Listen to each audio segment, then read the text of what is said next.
The Netherlands has announced a 5-week lockdown over Christmas. Protesters whistled outside the Dutch Prime Minister's office as he announced on TV that non-essential shops, schools and gyms would close until mid-January.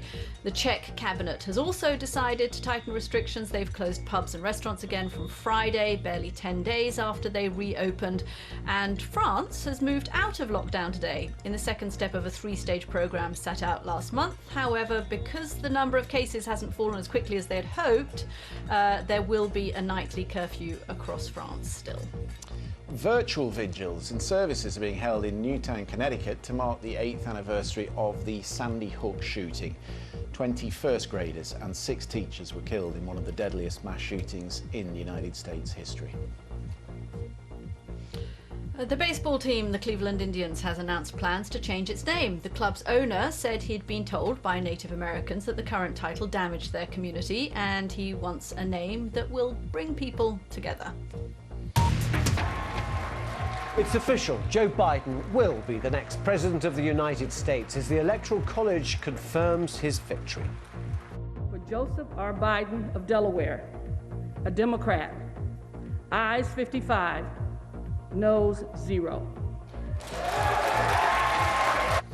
In Washington, outgoing President Trump announces his Attorney General William Barr will be leaving before Christmas. Joe Biden has been formally certified as the next president of the United States. Results from electoral colleges taking him over the 270-vote threshold required to win the presidency.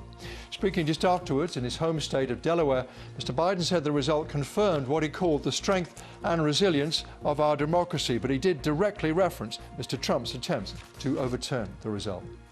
And finally, the Washington Post for you. I've just told you about this. As the news that Joe Biden's presidential election victory was confirmed by the Electoral College in the US, that confirmation is one of the steps required for him to take office.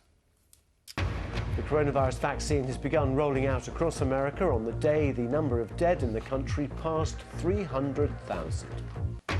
And the whole of London is to move into the highest level of coronavirus restrictions, Tier 3, from Wednesday, after a sharp rise in the number of cases.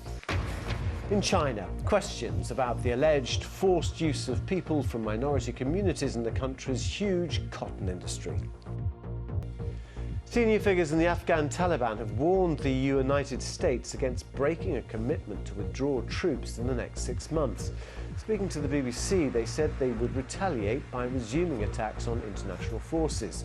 During the US presidential campaign, Joe Biden spoke of retaining a small force in Afghanistan. The Trump administration had agreed to a withdrawal. Executives at Google are saying they've restored most of their services affected by a massive outage in many countries. Users around the world reported problems with Gmail, Google Drive, the Android Play Store and Maps. Google say the problem hit its authentication system, which is used for logging in, and similar functions. It lasted about 45 minutes.